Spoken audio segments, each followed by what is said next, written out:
It's Dubai 103.8. I'm Helen Farmer. That is you too. It's your very last chance to tell me. It's really amused me, this question, all afternoon. The name of the famous horse, American thoroughbred, even had a movie. Sea Biscuit or Sea Cake. The name of that horse. If you get it right, you are automatically in the draw to win 10 horse riding lessons at your head horse stables at the Right Market in Academy Park worth 1,440 dirhams. So much happening over the course of the holy month at Right Market. So there's, of course, after sundown, amazing foodie concepts. And at the weekend, there's free fitness classes and so much happening for the children and a whole lot of shopping too. So fancy winning those 10 horse riding lessons at Academy Park Right Market. Tell me, Sea Biscuit or Sea Cake on 4001. This is Eye on Education on Dubai Eye 103.8. Sponsored by Horizon International School, a supportive, student-focused international community school offering premium quality British education for boys and girls from the ages of 3 to 18. We are, of course, marking the holy month of Ramadan, and it's a really special time across the UAE, not just in our homes and mosques, but in classrooms as well. It's where children are learning about culture and language and community in really meaningful ways, and for young students in particular. It is a month that can spark curiosity and questions and empathy, and we hope appreciation and tolerance around the traditions that shape life here. Sameera Hussain is in the studio, Year 6 prep teacher at Royal Grammar School, Guildford, Dubai. And we're going to be talking about some of the creative ways that primary schools kind of interweave the spirit of Ramadan for, I guess, Sameera, children of all backgrounds. Like that's the blessing in the lesson. How are you? I'm good, thank you, Helen. How are you? I'm good. I have a question for you that came from my 8-year-old yesterday. So the girls are year 4 and year 6. So they've got some friends and classmates that are fasting for the first time, or they're, maybe not having food but having water, or they're doing one day on, one day off. And and the youngest was talking about a little boy in her class, and she said, he's not doing PE during Ramadan because he's fasting. And I was like, that makes sense because of sweating and, making sure he's hydrated. And she was like, no, I think he's not allowed to swim in case he drinks water by accident. And I was like, I don't know, actually, but I've got Miss Hussain in the studio tomorrow and I'll ask her what are some of the questions that kids come to. Well, first of all, is that the case? So it's really funny. My class brought this up on Monday. So hello 6H if you're listening. Hi. Somebody asked this and I was like, guys, come on. But then what I love is I want children to ask questions like this because there's no silly questions, right? So no, if it happens by accident, of course it doesn't break your fast. You would kind of just get on with your day. Especially for children, we know that they're just learning, and obviously it's not compulsory for them to fast until they hit puberty anyway. So if you're saying like an 8-year-old, for example, if they accidentally swallow a bit of water, it's not the end of the world. And I would just say to them, like, it's okay, don't worry about it.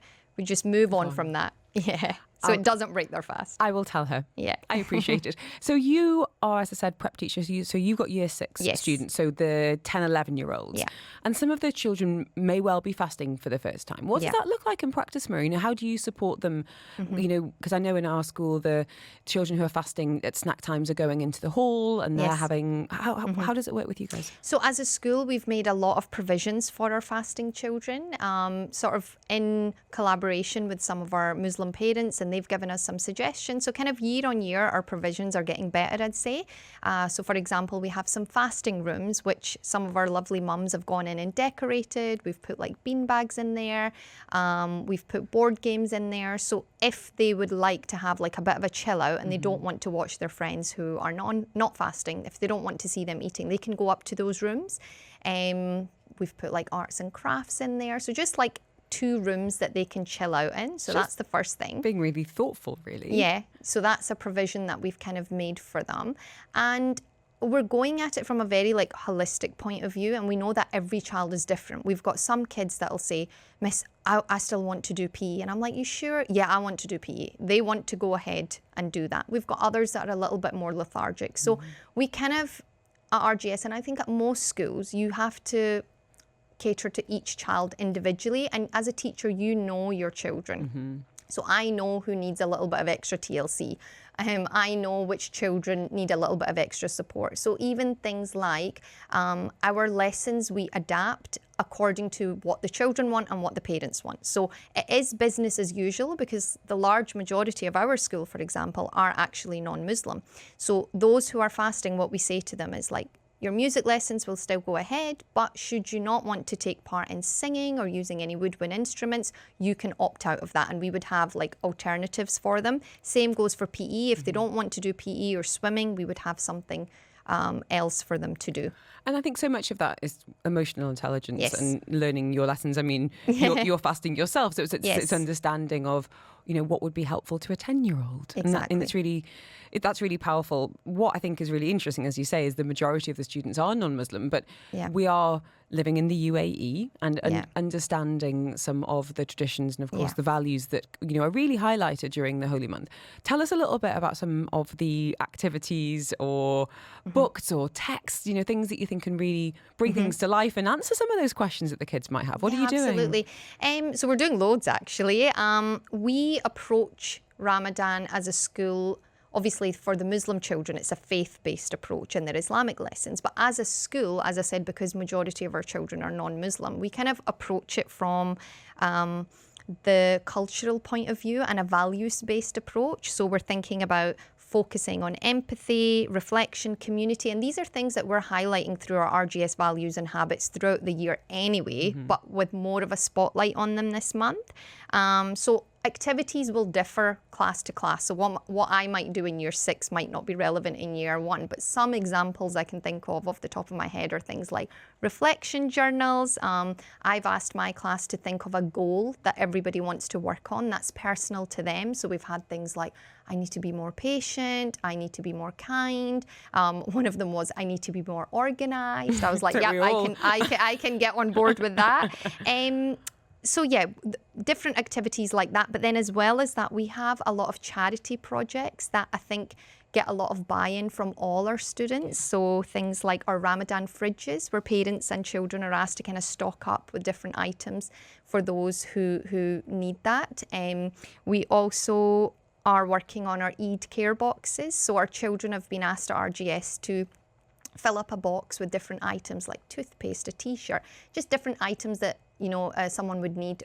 Some children are making one for a male, some are for a female.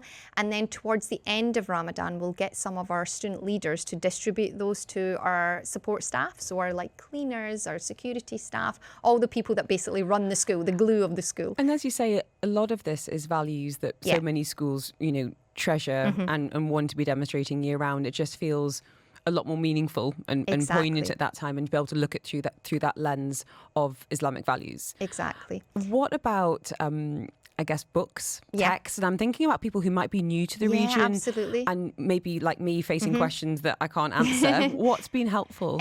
So there's actually so many great books now. Like years ago, like when I was little in the 90s, there was not much available, but now there's some great books. Ones that stand out, there's one called Ramadan Moon, which beautifully captures the anticipation and kind of atmosphere of Ramadan. There's one called Layla's Lunchbox, which is brilliant at helping non-Muslim students understand fasting in an international school context, which I think is really perfect. useful in Dubai. There's actually a book called Eid with Iman, written by a Scottish author called Mariam Abbas, and she actually came into school last year to speak to our FS children, because it's one that's suitable for like younger children, and she actually came in and did a book reading. So that was really nice because she's Dubai based. So there's a lot out there now, but those are the ones that sort of stand out for me.